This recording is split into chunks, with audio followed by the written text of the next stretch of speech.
Hello, welcome back to സൗദീസ് vlog.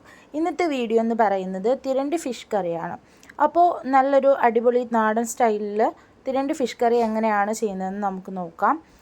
അപ്പോൾ ഈ വീഡിയോയിലേക്ക് പോകുന്നതിന് മുമ്പ് നിങ്ങൾ ഈ ചാനൽ ഇതുവരെയും സബ്സ്ക്രൈബ് ചെയ്തിട്ടില്ല എന്നുണ്ടെങ്കിൽ സബ്സ്ക്രൈബ് ചെയ്യുക. വീഡിയോ ഇഷ്ടപ്പെട്ടാൽ ലൈക്ക് ചെയ്യുക, കമൻറ്റ് ചെയ്യുക, ഷെയർ ചെയ്യുക. അപ്പോൾ നമ്മൾ തിരണ്ടി ഫിഷ് കറി ഉണ്ടാക്കാൻ വേണ്ടിയിട്ട് ആവശ്യമായിട്ടുള്ള തിരണ്ടി എടുത്തിട്ടുണ്ട്. ഞാൻ 1/2 കിലോ ആണ് ഇവിടെ എടുത്തിരിക്കുന്നത്. അത് നന്നായിട്ട് നമ്മൾ കഴുകി വൃത്തിയാക്കി മാറ്റി വയ്ക്കുക. അതിനുശേഷം നമുക്ക് ഇതിലേക്ക് വേണ്ട കൂട്ടുകൾ നമുക്ക് തയ്യാറാക്കാം. അപ്പോൾ ചുവന്നുള്ളി ഒരു 4 ഞാൻ എടുത്തിട്ടുണ്ട്, കുറച്ച് കുരുമുളക് എടുത്തിട്ടുണ്ട്, 2 പച്ചമുളക്, പിന്നെ ഒരു തേങ്ങയുടെ അരമുറിയാണ് ഞാനിവിടെ എടുത്തിട്ടുള്ളത്. അപ്പോൾ ഇത്രയാണ് നമുക്ക് കൂട്ടുകളായിട്ട് ഉപയോഗിക്കാനുള്ളത്. അപ്പോൾ ഇത്രയും നമ്മൾ നന്നായിട്ട് വറുത്തരച്ചാണ് ഈ തിരണ്ടി ഫിഷ് കറി വെക്കുന്നത്. പിന്നെ ഇതിനു വേണ്ടി നമുക്ക് വഴറ്റി ചേർക്കാൻ വേണ്ടിയിട്ട് ഇഞ്ചിയും കുറച്ച് വെളുത്തുള്ളിയും ചുവന്നുള്ളി എടുത്തിട്ടുണ്ട്. ചുവന്നുള്ളി വെച്ച് ഉപയോഗിക്കുന്നതാണ് നല്ല ടേസ്റ്റ്. പിന്നെ കറിവേപ്പില എടുത്തിട്ടുണ്ട്. അപ്പോൾ ഇത് നമുക്ക് തേങ്ങ വറുത്തെടുക്കാൻ വേണ്ടിയിട്ട് ലോ ഫ്ലെയിമിൽ ഒരു ചീനച്ചട്ടി വെച്ച് ചട്ടി ചൂടായതിന് ശേഷം നമുക്ക് ആവശ്യത്തിനനുസരിച്ച് വെളിച്ചെണ്ണ ഇതിലേക്ക് ഒഴിച്ചു കൊടുക്കുക. എണ്ണ നന്നായിട്ടൊന്ന് ചൂടായി വരുന്ന സമയത്ത് നമുക്കിതിലേക്ക് തേങ്ങ ചേർത്ത് കൊടുക്കാം. തേങ്ങയും നമ്മളിതിൽ വറുത്തരച്ച് വെക്കാൻ വേണ്ടിയിട്ട് മാറ്റി വെച്ചിരിക്കുന്ന കൂട്ട്, അതായത് തേങ്ങ, ചുവന്ന ഉള്ളി, കുരുമുളക്, വറ്റൽമുളക്, അപ്പോൾ ഇത്രയും ഇതിലേക്ക് ചേർത്ത് കൊടുത്തിട്ട് നന്നായിട്ടൊന്ന് വഴറ്റിയെടുക്കുക. നന്നായിട്ട് മിക്സ് ചെയ്യുക. അപ്പോൾ ഇടവിട്ട് മിക്സ് ചെയ്യാതെ കണ്ടിന്യൂസ് ആയിട്ട് ഇതൊന്ന് ഇളക്കി കൊടുത്തുകൊണ്ടിരിക്കുക. കാരണം അടിയിൽ ഇതിൻ്റെ ചൂട് കാരണം പിടിച്ച് കരിഞ്ഞു പോകാൻ ചാൻസ് ഉണ്ട്. അതുകൊണ്ട് നന്നായിട്ട് ഇളക്കി കൊടുക്കുക. അപ്പോൾ നമുക്ക് വേഗം ഒന്ന് വറുത്തെടുക്കാൻ വേണ്ടിയിട്ട് കുറച്ച് വെളിച്ചെണ്ണ കൂടി ഇടയ്ക്ക് ചേർത്ത് കൊടുക്കാവുന്നതാണ്. അപ്പോൾ ഈ തേങ്ങയും വെളിച്ചെണ്ണയും കൂടി ഇതിൽ നന്നായിട്ട് മിക്സ് ചെയ്ത് വരണ്ട് വരുമ്പോൾ നല്ലൊരു മണമൊക്കെ കിട്ടും. അപ്പോൾ ഈ ഒരു ഗോൾഡൻ കളറിലാണ് നമുക്ക് തേങ്ങ വറുത്തെടുക്കേണ്ടത്. അപ്പോൾ നന്നായിട്ട് നമ്മൾ വറുത്തെടുത്തിട്ടുണ്ട്. ഇനി നമുക്ക് ഫ്ലെയിം ഓഫ് ചെയ്തിട്ട് ആ ഒരു ചൂടിൽ തന്നെ നമുക്ക് ഇതിന് വേണ്ടിയിട്ടുള്ള ബാക്കിയുള്ള പൊടികൾ ചേർത്ത് കൊടുക്കാം. കാരണം നമ്മൾ ഫ്ലെയിം ഓൺ ചെയ്ത് വെച്ച് കഴിഞ്ഞാൽ കരിഞ്ഞു പോകാൻ വേണ്ടി ചാൻസ് ഉണ്ട്. അപ്പോൾ ഞാനിതിലേക്ക് 2 ടീസ്പൂൺ മുളക് പൊടിയാണ് എടുത്തിട്ടുള്ളത്.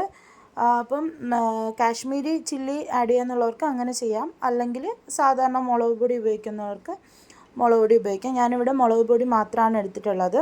അപ്പോൾ അത് ചേർത്തതിന് ശേഷം കുറച്ച് പച്ചമണം മാറുന്ന രീതിക്ക് നമ്മളൊന്ന് വറുത്ത് എടുക്കാം. പിന്നെ 1 ടീസ്പൂൺ മല്ലിപ്പൊടിയാണ് ഞാൻ അതിലേക്ക് ചേർത്തിട്ടുള്ളത്.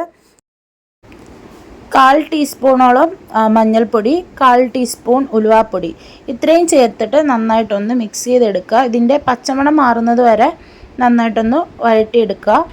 പിന്നെ ഇത് നമുക്കൊരു മിക്സിയുടെ ജാറിലോട്ട് മാറ്റി വയ്ക്കാം. അപ്പോൾ ഇതിൻ്റെ ചൂടൊന്ന് മാറിയിട്ട് തണുത്തതിന് ശേഷം അല്പം വെള്ളവും കൂടി ചേർത്തിട്ട് നന്നായിട്ടൊന്ന് അരച്ചെടുക്കുക.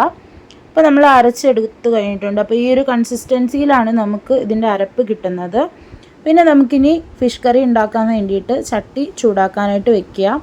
ചൂടായതിന് ശേഷം നമ്മൾ ഈ അരപ്പെല്ലാം കൂടി അതിലേക്ക് ചട്ടിയിലേക്ക് ഒഴിച്ച് നന്നായിട്ട് ആവശ്യത്തിന് വെള്ളവും കൂടി ചേർത്തിട്ട് നന്നായിട്ടൊന്ന് മിക്സ് ചെയ്ത് എടുക്കുക. അപ്പോൾ ഇതിലേക്ക് നമുക്കിനി പുളി ചേർത്ത് കൊടുക്കാം. അപ്പോൾ എനിക്കിവിടെ കറുത്ത പുളിയാണ് കിട്ടിയത്. അപ്പോൾ ആവശ്യത്തിന് നമ്മുടെ പുളിപ്പ് എല്ലാം നോക്കിയിട്ട് ആവശ്യത്തിനനുസരിച്ച് നമ്മൾ പുളിവെള്ളം ഇതിലേക്ക് ഒഴിച്ചു കൊടുക്കുന്നുണ്ട്. അതിൻ്റെ കൊത്തൊക്കെ അരിച്ച് മാറ്റിയിട്ട് പുളിവെള്ളം മാത്രമാണ് നമ്മൾ ഇതിലേക്ക് ഒഴിച്ചു കൊടുക്കുന്നത്. ഇതിലേക്ക് ആവശ്യമായിട്ടുള്ള ഉപ്പിട്ട് കൊടുക്കാം. ഉപ്പും പുളിയും എല്ലാം നമ്മൾ നോക്കിയിട്ട് ഇനി കഴുകി വൃത്തിയാക്കി വെച്ചിരിക്കുന്ന തിരണ്ടി ഫിഷ് ഇതിലേക്ക് ആഡ് ചെയ്ത് കൊടുക്കുക. ഇത് ആഡ് ചെയ്തതിന് ശേഷം തീ നല്ല ഹൈ ഫ്ലെയിമിലാക്കിയിട്ട് വേണം നമ്മൾ ഇതിനെ വേവിച്ചെടുക്കാൻ വേണ്ടിയിട്ട്. ഒരു 20 മിനിറ്റോളം വേണം തിരണ്ടി നന്നായിട്ടൊന്ന് വെന്ത് കിട്ടാൻ വേണ്ടിയിട്ട്. ഇതിന് അടപ്പൊക്കെ ഇട്ട് മൂടി വെച്ചതിന് ശേഷം 20 മിനിറ്റ് കഴിഞ്ഞ് ഓപ്പൺ ചെയ്ത് നോക്കുക. അപ്പോൾ 20 മിനിറ്റ് കഴിഞ്ഞ് നമ്മൾ ഓപ്പൺ ചെയ്യുന്ന സമയത്ത് നല്ലൊരു മണമായിരിക്കും ഇത് വെന്ത് കിട്ടുമ്പോൾ. മീനെല്ലാം നല്ല വെന്ത് വന്നിട്ടുണ്ട്.